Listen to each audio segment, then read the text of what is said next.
we're live. As he still looks on the phone. His normal headshot is him looking at his phone. Okay. All right, let's go.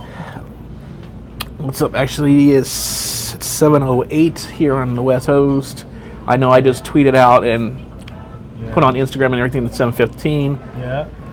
But we are on a little bit of a tight schedule here this evening because of our work schedule. So, but we're here. Yep. Inside the Nation Live ArenaBowl 31 edition of Inside the Nation. Now, I want to get off that. This is not the last episode for Inside the Nation, whether it be here on YouTube or whether it be when we take the audio and we go on our podcast. Right.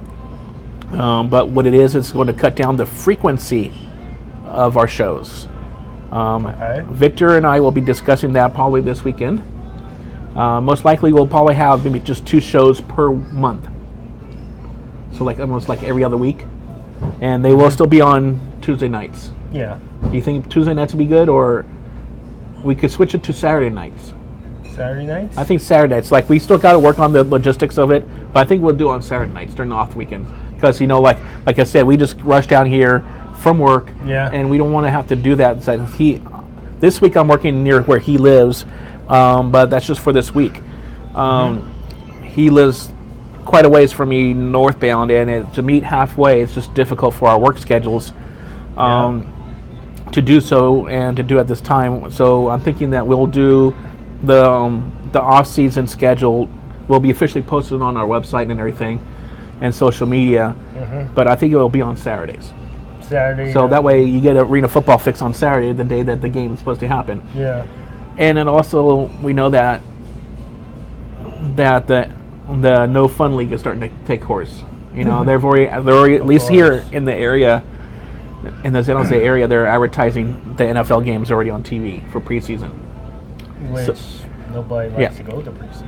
Yeah, so that's a different story. But anyways, so that we'll keep posted. We just want to be transparent with you and let you know that's what I think our schedule is going to be for the off season, 2 times a month, and just to keep general conversation up. And we're at the same time, I've already made listings to improve the broadcast, improve the set. Well, we're not going to be at a restaurant anymore after this, so you'll see much more improvements, especially by the time that the season launches next year. Definitely be much improved. We'll be more on a like a set, but like not as professional as like the main sports channels and all that. But anyway, so with that said, let's go back to the ArenaBowl 31 that took place at Royal Farmers Arena on last Saturday. What was the attendance there? Do you have that number? You just put your phone down and you go back to it. Nope. Excuse me. I think it was 8,138. I think, yeah. Is that what it said on the Ninth Man Nation site? We'll check. And while he's looking that up, the final score. Actually, I don't even remember what the final score. I was like, we had issues when we were watching it at our local spot that we normally watch the games. They gave us an issue of all games to give us an issue of that game. Yeah. I believe it. I know Washington won by like hands down. And you're still loading Ninth Man Nation, huh? There it is, coming up. It's going to pop up. It is. Click on that. What was the final score? 69-55 Washington. Yeah, that's right. 69-55. Yeah. 14-point game. And what was the attendance? 8,183. Oh, so I got the 3 and 8 mixed up.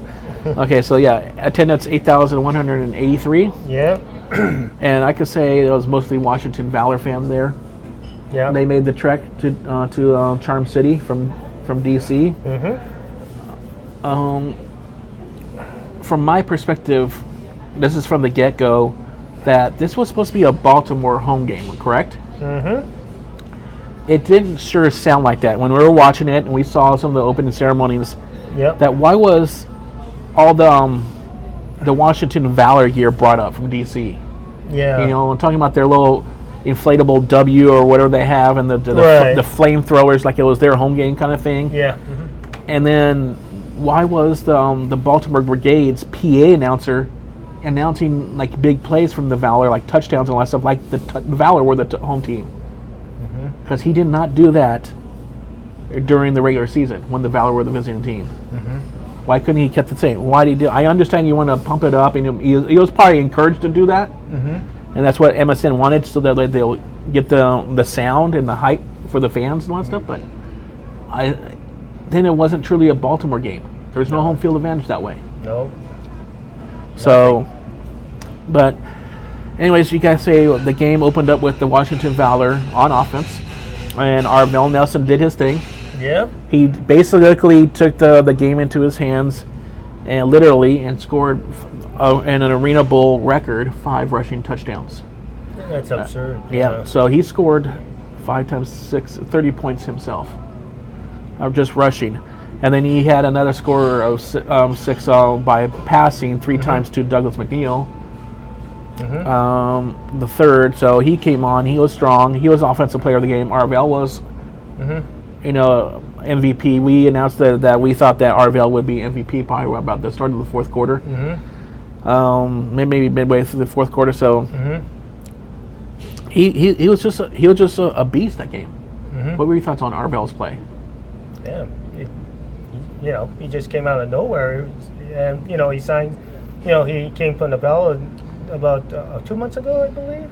I think that's it was like around two and a half months. Yeah. Yeah. After those quarterbacks, and Shane Austin went down with injuries. No, Shane Austin didn't go down with injury. He just didn't play well for 2 weeks, play? and they went out there again because the main injury was Nick Davila. Yeah. Nick Davila got injured. Yeah. They played Warren Smith, the backup, Warren Smith, for a couple games, and he did well. Yeah. There was nothing wrong with what he did, but I guess whatever sake, the Valor did not feel like that he was the guy to start the game. They want to get a bigger name in, especially a bigger name to draw attendance. So that's when they got Shane Austin to come in. Unfortunately, they did not give Shane Austin the same benefit of the doubt as Arvell Nelson. Now, the question is, they could have been going for Arvell Nelson from the get-go, but he had to do something to get cleared from the other league that he was playing with, the Richmond Rough Riders.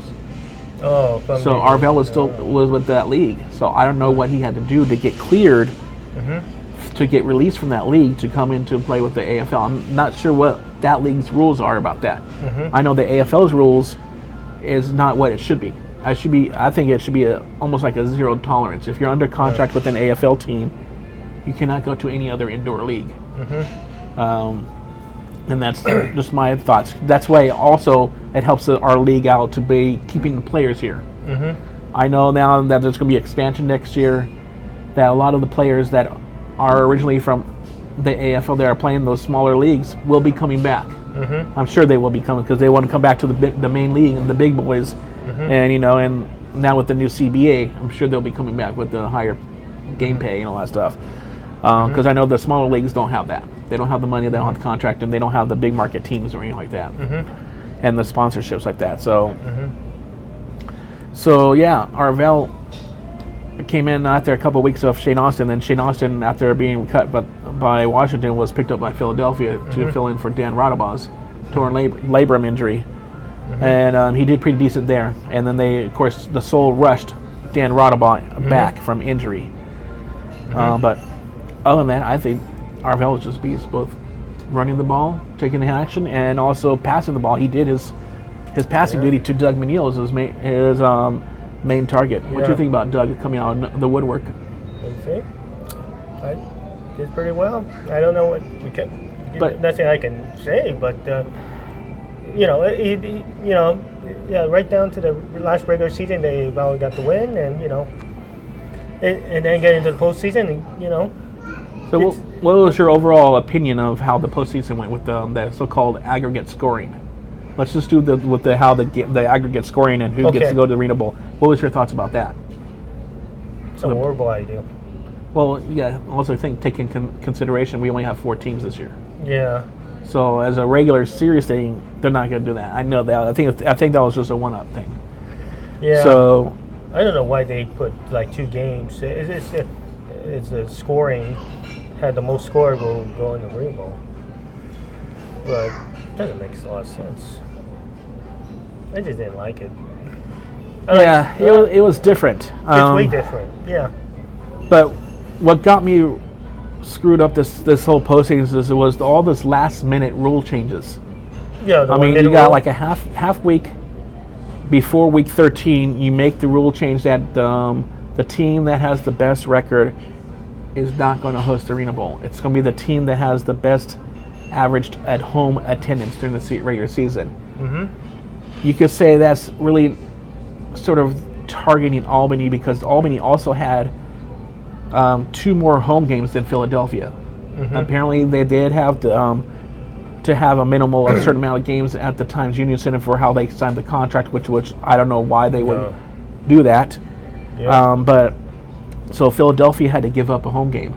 So Philadelphia only had 5 home games. Mm-hmm. They still finished up second in the league, but I would say if Philadelphia would have had that last regular season game in Philadelphia where it should have been, instead of on Albany because of the number of 6 and 6 as far as 6 home games, 6 road games for a 12-week season, I would say then Philadelphia would have been the home attendance average because they would have had probably another 8,000 at least at Wells Fargo Center, maybe 9,000 there. So that would increase their average to go surpass Albany's average after their 6 games. So to make that change, I could say it was leaning towards favoring Albany, and to trying to get them to host the Arena Bowl. From a marketing standpoint, I could see the league looking at this as, well, we welcome back Albany, which was like a storied location. As I've talked with Mike Falvo earlier, the PA announcer in our earlier stream or our early recording of Inside the Nation, he said that you get your baseball towns, you get your football or NFL towns. You can't really, or you get your hockey town. Like you could say like Detroit is the hockey town USA, and then you get your baseball towns. New York. Like New York, you could say San Francisco kind of is, but there's a lot of corporate involved there. But you get like your New York Yankees and so forth, and you get a lot of corporate with New York too, but or Boston for example. Yeah. And those attract, and that's what Albany is to the Arena Football League. Albany is in an arena football town. Okay. They don't have any other professional sports in their area. Albany Empire are it. Yeah. Well, I've heard there's an Albany Empire soccer team, and that's the reason why they had to go with the Albany Empire as far as for on their website, and then Albany_Empire on their social media because the other branding was already taken. But beside the point, I believe arena football is more of a major sport than soccer. I don't think it was I don't even think it was MSL soccer. I don't know what it was, so smaller league, but I don't know. But anyways, so yeah, that was the whole situation. I think Albany is arena football. So if you could get into more markets like Albany, but yet you still have to touch and get into the big markets. If you want to be taking consideration that this is a major sports league, and the Arena Football League is the major sports league of all indoor football. So overall, I think the way that the Arena Bowl was overall done, it went back to the team that did have the high record, but that's only because the Capital One Arena was under construction. Or not construction, but under remodeling. The whole concourse was torn out. Some seats, a section of seats were torn out because they're putting the Capital One Arena stamp logo branding on each of the seats. And what else? They had the surface torn up. So that's the reason why they can host the Arena Bowl there. Other than that, I think Baltimore did a pretty decent job. From my visual standpoint, you and I were both talking about that. We thought after seeing the announcement attendance that we thought it looked like there was more people than that. What do you think there was like? What did you guess there was? I would have said somewhere around 9,800, almost a 10,000. 10,000 range. I was saying around 10 to 10,500. Yeah, but there's there's a lot of empty seats on the third deck that I saw. On the second deck, just a few people. Way up there. Yeah, so and then on the sideline, on that one sideline that's opposite of the stage was pretty well filled. Yeah. which was Pretty good. It was good. It was a lot better. So now I just hope the media and the people wake up to arena football in the Baltimore area. Okay. I know it can be positive in Washington Yeah. because last year they led the league in attendance as a new team. So I know the fans will be when they come coming out. back. You know, I just need we need to make sure that Ted Leonsis and Roger Moody of MSN and MSE promote this team and promote them outside of Monumental and outside of the Monumental Sports Entertainment Network. Their little OTT package. They need to get outside of that. And they need to do it on a regular basis. I've said this over and over again. You know, and that's what the league needs. They need to get off their high horse and start promoting outside of themselves. They can't, you know, just promote like a day before the game and say the game's going to be on TV or it's going to be on Facebook Watch or whatever. No, they need to do it from the beginning and get people who are not going to be on Facebook that particular day for whatever reason. They could be at work or whatever and they don't see it, you know, and it gets buried in their news feed or whatever. It just needs to change. I think the marketing employee needs to change big time for this league to really grab attention, grab a foothold. So I'm not sure what markets do you think are coming in? I know Cleveland's going to be back next year. It's looking that way. It's looking at New York. I did go to their construction website. They have a separate construction website called the QTransformation.com. Okay. And they have live webcams. And the most recent posting when I went there, it was like 2 days ago, was back from June. So there wasn't much of an update. And what I'm getting it from is that Cleveland's coming back from a report on the Baltimore Sun. So I don't know where they got their information from. I'm going to look out. I'm going to try to reach out to them and find out and get confirmation that the Cleveland Gladiators are definitely coming back next season. If they could get the construction they need done with that place, I'm sure they would be. I mean, Cleveland is still staying active on social media from time to time. They still have their website up, but it's mainly more informative stuff for, you know, the construction now, because technically they don't have a team. But you know, Dan Gilbert does still own the rights to the team, and he's, you know, that stuff. But so who else besides Cleveland that you've either heard, New Jersey, that you've even heard coming to the league, or that you want to come back to the league? But keep in mind, it has to be east of the Mississippi River. It can't be out west yet. Yeah. So no Tucson. Tucson's not coming in. Not Tucson? No. No. That's a smaller city that I saw. Yeah. So who do you think is coming in? Who would you like? What markets? Markets? Okay, they got. How about Boston? Boston? Okay. TD Waterhouse, whatever. Yeah, with the Bruins play. Yeah. Yeah. I'd like to see, and let's see. They used to have in Buffalo. Bring back the Buffalo Destroyers. Destroyers, yeah. That would be a good in-state rival for Albany. Yeah, but they didn't have didn't have enough fans. They didn't last too long, and then they moved to Columbus, and that's where they more succeeded there. They so, succeeded there, yeah. Could Columbus come back and be a rival to Cleveland? I would say yes. Because they're only 2.5 hours wide. Yeah, and same with Pittsburgh. Pittsburgh is 2.5 hours from Cleveland too. I touched it because when they had the whole issue of the Quicken Loans Arena going under remodeling, the Gladiators not playing. Everybody's wondering why won't the Gladiators just simply relocate for the season or two to Columbus and play there. They'll stay in the state. And if Columbus, the Columbus Blue Jackets hockey team would be interested in doing an AFL team, the Gladiators run there for 2 seasons to could lower the fans in and bring the fans back to Columbus that were there prior to 2008. So I mean, they had a championship team there, or not championship, but a championship caliber team with Matt Nagy and everybody there in 2007 playing in the ArenaBowl 21 against the SaberCats. Matt Nagy is now the head coach of the Chicago Bears, I think. So that's why Malachi Jones went to Chicago, because another AFL guy grabbed him.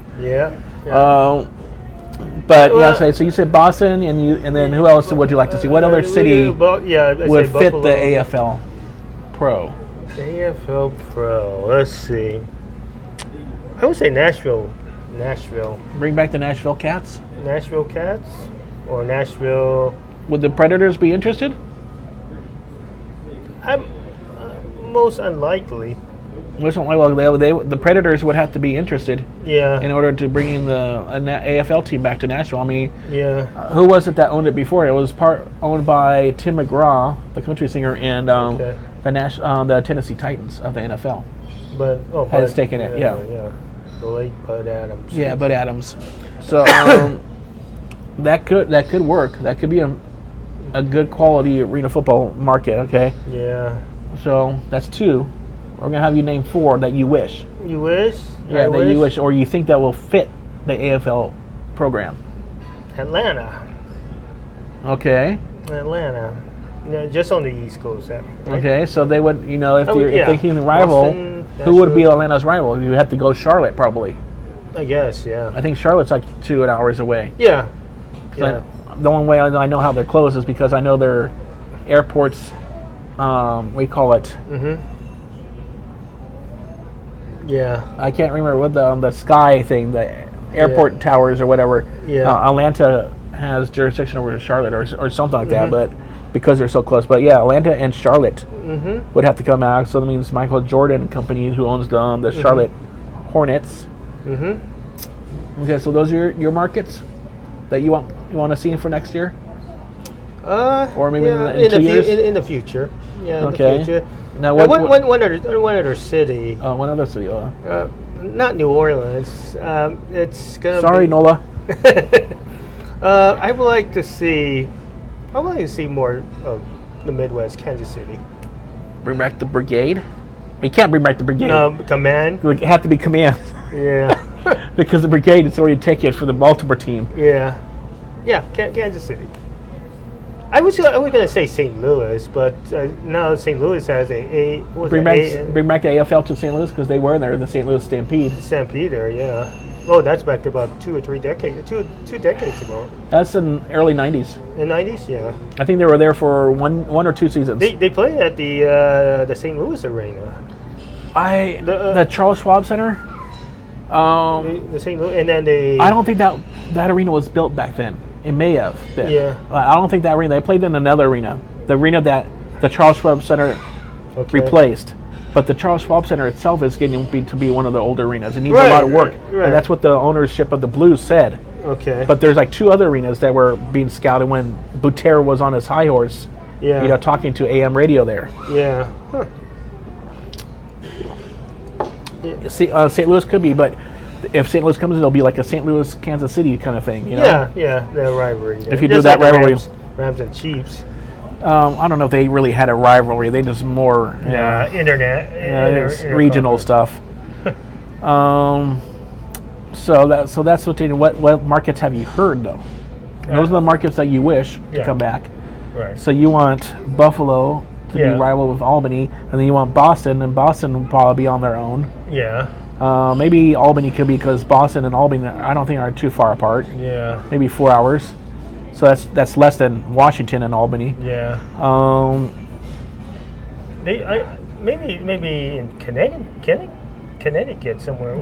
Go back to Hartford. Hartford, yeah. There we go. What was it? The New England Seawolves. Yeah, they play at the Hartford Civic Center. Yeah, the Hartford Civic Center, which was the Seawolves were originally the New York City Hawks. New York City Hawks, yeah. And they were owned by Madison Square Garden people. The arena of Madison Square Garden. And then they got sold last season, then they folded. Yeah.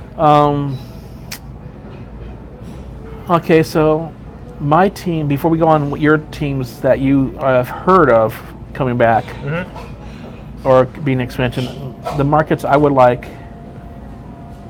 would be, and you also would have got to take into consideration fun to visit to markets. Nashville and Memphis. Okay. That could be great markets. Newark, if you go to Newark, New Jersey, I know I've heard of that, but in Brooklyn, but I just don't see those being fun destinations to go watch a game. Yeah, that's true. But then you also are congesting the area. You're making all your teams too congested into one area in that little tri-state area, whatever they call it up there. Yeah. You would have to start spreading. I think if you probably put either Boston or Buffalo. Okay. Then after that, either one of those two places or maybe both. Then you have to think about start going south of DC down the coastline. Yeah. And I would see like Charlotte or maybe Raleigh-Durham. So I think Charlotte would be the main thing because Raleigh-Durham, I think they have the Carolina. What's that? Carolina Hurricanes. Hurricanes? Yeah, the NHL. So yeah, that would be the team. I think that's where the Carolina Cobras played. Was Raleigh-Durham. Right. They didn't play it in Charlotte. Right. They had the Charlotte Rage back in the day. So maybe return back to Charlotte. Yeah, and you could probably do the Charlotte, Raleigh-Durham as a rival kind of thing, in-state rival, North Carolina. But then you also have Atlanta, so Charlotte could be the rival to Atlanta. I'm not sure the difference between Raleigh-Durham and Atlanta's mileage as Charlotte to Atlanta. How about bring back the Georgia Force? I really like outside about Canada. I would like to see. Well, before we go international. Montreal. Before we go international, I think we have to take care of home base first. And I think the idea that Butera had going to Mexico City was dumb. Yeah. And you can see how it sort of, flopped with the Monterey Steel that was playing. Okay. In the other league. The other, it didn't fare well. No. So I would have to. Oh, I got to make sure I'm still in the frame here. I would have to say Atlanta, Charlotte will be two good markets.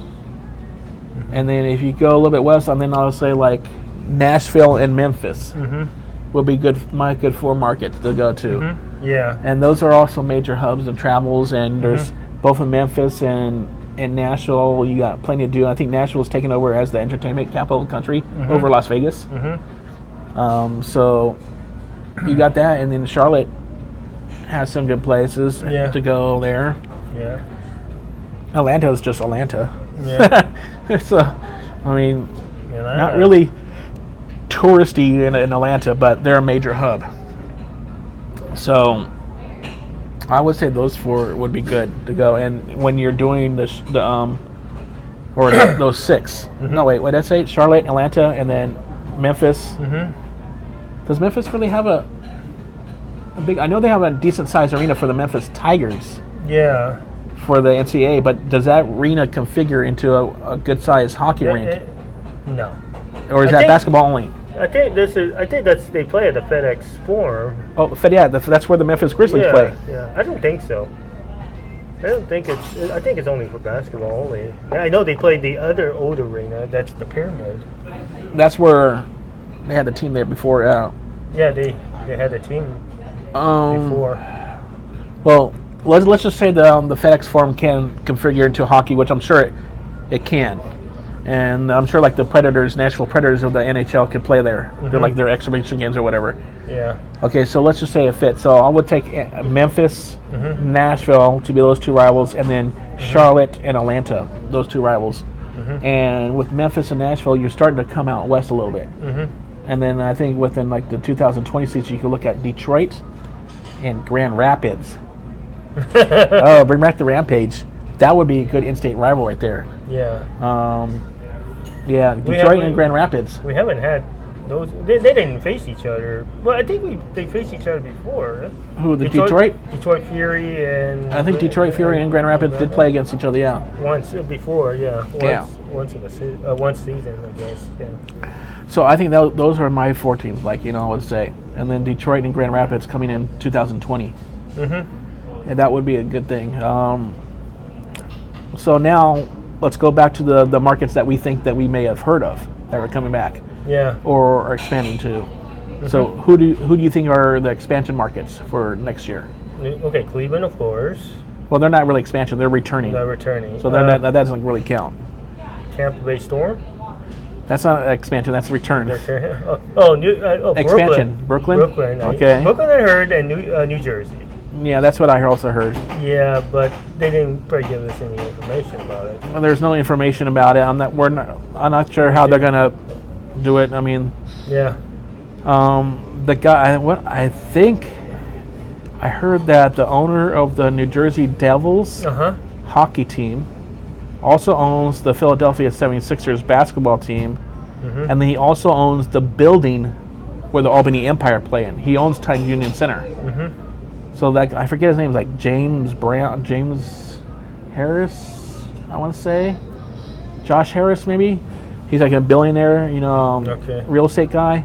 So, and the fact that he opened up the arena and brought his hockey team out of there, whatever, how Albany and the Albany Devils, when they play, they're playing somewhere else, I don't know where, but maybe he's saving up, he will go and have an AFL team and put them in the Prudential Center in Newark and call them the New Jersey whatever. Red Dogs, I don't think that name's coming back. No. I don't see that as a really a good marketing name for a team. New Jersey. No. 2 words. Red Dog. Well, the Red Dog, maybe the New Jersey Dogs. I don't know. We got New Jersey Devils, maybe the New Jersey Demons. Who knows? Who knows? And then you got Newark. That's going to be an up and issue kind of thing. I don't think that will be stability because there's issues with the New Jersey Nets and the New York Islanders. I know the New York Islanders already got approved for another arena. Yeah. And I think like Bomberry Park or Blueberry Park or something. I forget what it was called. So the state of New York or the city of New York, whatever it was, approved the Islanders for their own arena. So they will be moving out of the Barclays Center. Yeah.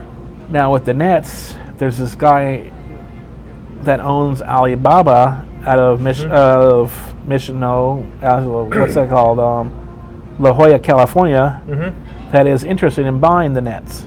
Yeah. And then he wants to promise them to. That's Joseph Tai. Right? Yeah, Joseph Tai. He wants to move them out to San Diego. So. They want to. I know. I guess he wanted to put a new arena right next to Petco Park, where the Chargers convention center was. Yeah.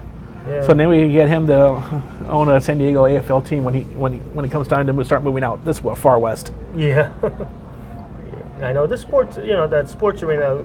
The Valley View Casino was too old. It's old and it's not really up to date for any kind of modern sport. Yeah. It's just there sitting. Yeah, I've been there before. Yeah. I went there.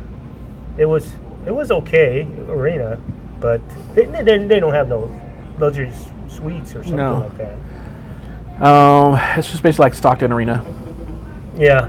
Well, Stockton does have some kind of suite thing. Yeah, but anyways. Yeah.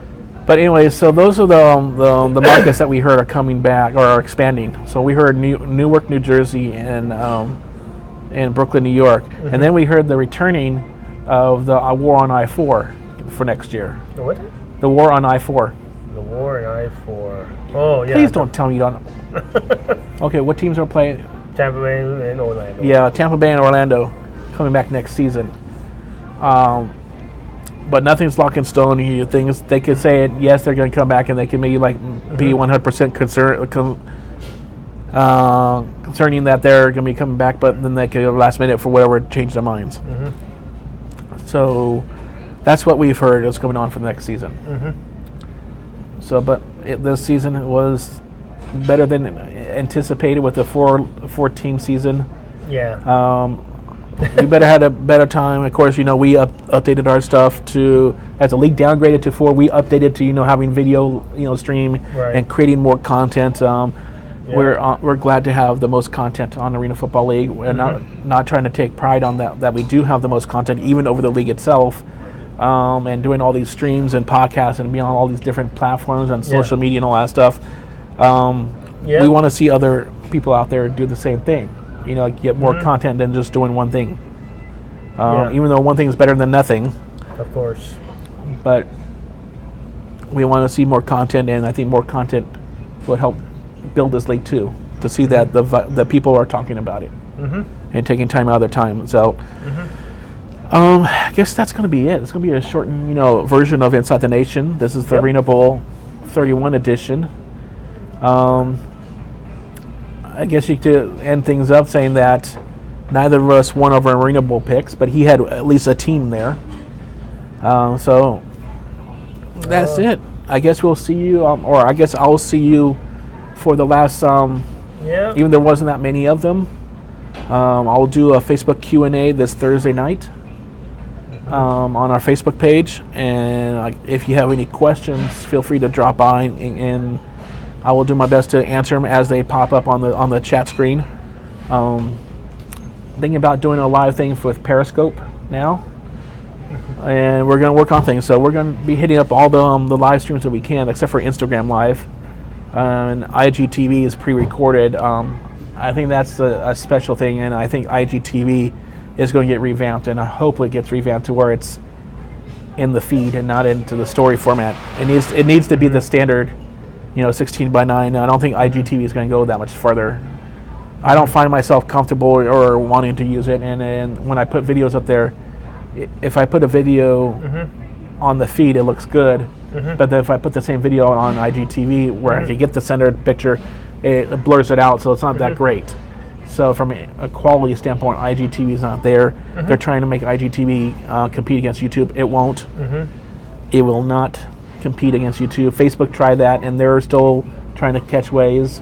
I know Vimeo is trying to catch up, and they're trying to do that, but they're more business oriented than they are really creative oriented. They even charge for their live stream. You have to pay Vimeo to live stream on their platform, which is absurd with everything else. So they don't sell monetization there though in Vimeo. So that's the thing. Okay. So with that said, that's basically it. If I could probably maybe do one more little plug for our partners over there back east. Ben Fratnow and 50 Yard Dash just recently released their 50-yard short film, ArenaBowl 31. It's roughly around 5 minutes or so long. I've already shared it on Instagram, and I shared the link. I will be posting it on my Twitter, Google Plus page, and our Facebook page. Yeah, I've seen the video. I don't know if Victor's had a chance to see it yet. Yeah. You've seen it? No, not yet. Okay. I will. So basically, it's a good little short, about, well, you just got to see. It's about, ArenaBowl 31, obviously, but go see it, and Ben Fratnow, he's just a wizard, at editing. Okay. I'm sure that he probably uses like Adobe Premiere. So I use Final Cut. Yeah. I'm just, Final Cut just processes faster and all that stuff. And but anyways, that's it. All right. Thanks for a season long of joining us and watching our content here on YouTube. Please, if you haven't already, subscribe to us. Like, we're not done with content during the off season. We'll be coming back, probably after maybe like we'll probably be taking August off.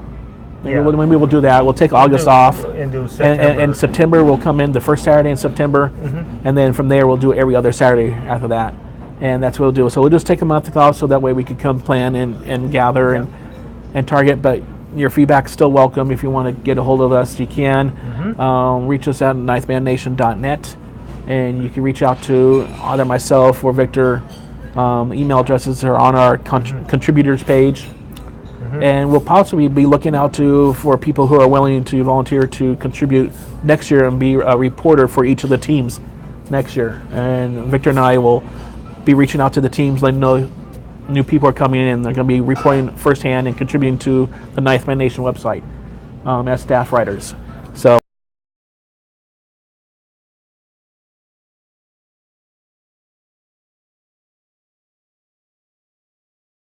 See you soon.